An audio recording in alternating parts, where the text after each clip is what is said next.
வணக்கம்.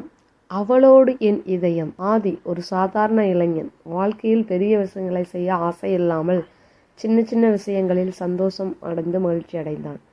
சசி அழகான மென்மையான மனசு கொண்ட பெண். அவளோட முகம் அழகானது மட்டுமல்ல, மனசும் மிகவும் கனிவானது. ஒரு நாள் மாலை, மலைத்துளிகள் விழும் நேரம். சசி நகர தெருவில் தனியாக நடந்து வந்தாள். அப்போது ஆதி எதிர்பாராதபடி அவளை பார்த்தான். அவளோட சிறிய சிரிப்பு, அவளோட கன்னத்தில் வெளிக்கும் குளிர்ச்சி ஆதியோட இதயத்தை வென்றது. அவன் மனதில் ஒரு உணர்வு எழுந்தது. அவளோடுதான் என் இதயம். அதன் பிறகு ஆதி அவளை கவனிக்க தொடங்கினான். முதலாவது வணக்கம் சொல்லும் அந்த நிமிடம் இருவருக்கும் நெருக்கம் உருவாகியது. தினம் காட்சி போல அவளோட சிரிப்பு, அவளோட நட்பு ஆதிக்கு ஒரு அரிய மகிழ்ச்சியாக மாறியது. ஒரு நாள் அவள் சற்று கோபமாக சொன்னாள், உனக்கு நான் முக்கியமா இல்லை போல.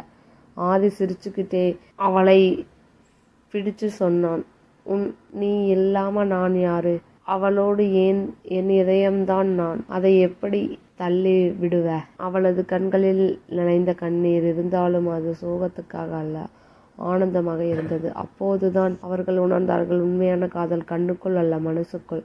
நாட்கள் கடந்தது. அவர்கள் ஒவ்வொருவரும் மனதை நிகழ்ச்சியோடு புரிந்து கொண்டு வளர்ந்தனர். சிறு சிறு சிரிப்பு, சிறு சிறு நெருக்கம், சிறு சிறு பகிர்வு, இவை அனைத்தும் அவர்களின் காதலை நிலைகுலைய வைத்தது. ஆதி இப்போது தெளிவாக தெரிந்தான், அவளோடுதான் என் இதயம். வாழ்க்கை பூரா அவளோடுதான் என் இதயம், எனக்கு கடைசி வரை. முடிவில் அவர்களின் காதல் சின்ன சின்ன சந்தோஷங்களில், சிறு நிமிடங்களில் வளரும் ஓர் அழகான உறவாக மாறியது. அவளோடுதான் என் இதயம் எப்போதும் நிம்மதியோடும் சந்தோஷத்தோடும் நிறைந்திருக்கிறது. நன்றி.